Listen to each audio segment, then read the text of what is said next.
Labor's electric vehicle dream is now a nightmare for everyday Aussies. As of now, Labor's new vehicle emissions tax comes into effect, and here's what it means for you and I.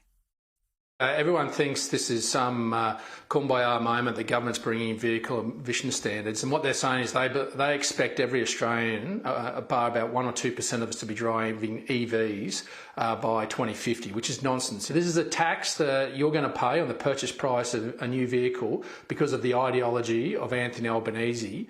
Joining me now is Liberal MP Garth Hamilton. Garth, good to see you. Thank you for joining me. Labor always says everything is cheaper under their green dreams, don't they? It certainly hasn't happened with our power bills, but now cars are their next target. Look, this is the Labor problem in a nutshell. They don't understand the difference between cost and price. They think they can go in and tinker with price. The cost is still there to be borne by somebody.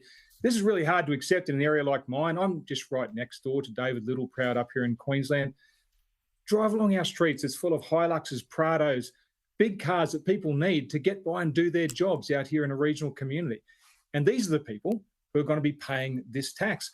I think it's a crazy idea for the Labor government to be going ahead with this, this push for us all, almost all of us, to have EVs. In fact, I think we should start renaming EVs for what some of them actually are, which is disposable cars. I mean, these are cars who are designed to have almost one used battery. And when the battery runs out, the cost of the car drops so far that it's no longer affordable to replace the battery. They're just going to be disposed of and people will buy a new car. And we're supposed to believe that these disposable cars are somehow better for the environment. It's absolutely crazy. Only in a Labor fever dream could you come up with this sort of stuff. Yeah, and aside from the battery, it's not like we have the proper infrastructure in place in this country right now to deal with electric vehicles. So it's a sham from the very beginning. Now, look, let's talk about the economy. Jim Chalmers has this week been saying that the economy will perform better this year, that we are past the worst of it. I'm not sure if households feel the same, but now there are worries that 10,000 businesses will go bust by the time the next parliament sits. In fact, insolvencies will continue at the same rate since July last year, which was on average 50.8% higher than the year to June last year. As you can see by that graphic there, the number of insolvencies under the coalition in blue and then in red, quite a stark difference there. But this is an ominous warning, Garth. It really is. It's bad news for businesses and it's bad news for the people employed by these businesses. I was talking to someone today who owns a nursery just around the corner from me. And he's one of these businesses that's right on the verge. I asked him what are the big drivers for him, that's going to keep him in business right now. It's the cost of labour.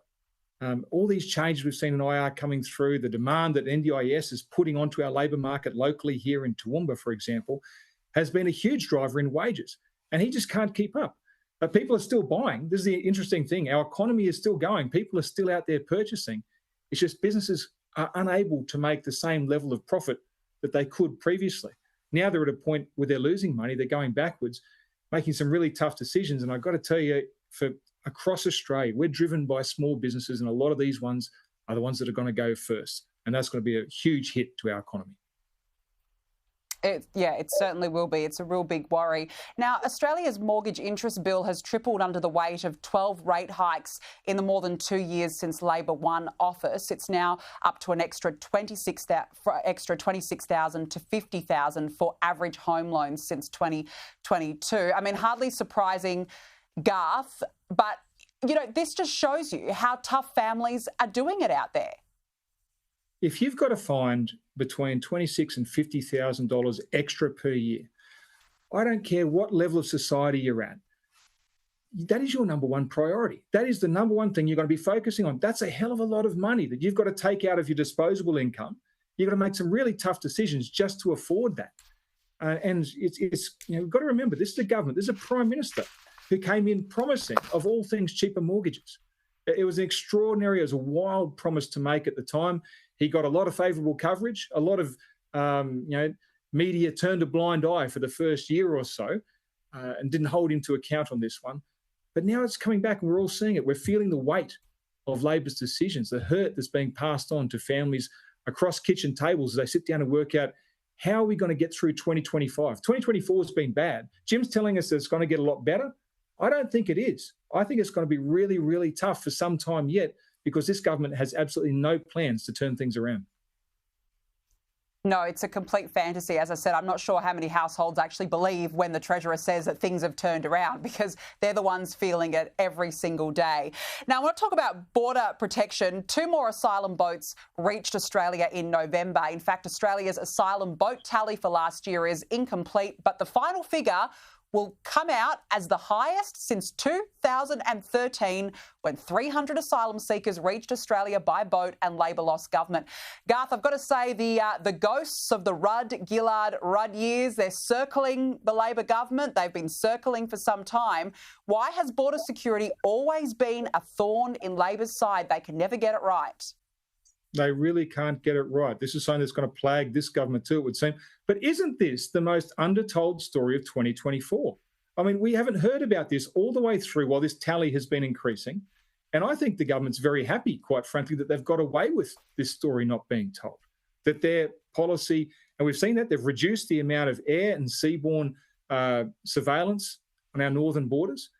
And this is the result. We're seeing this increased number of boats coming through again.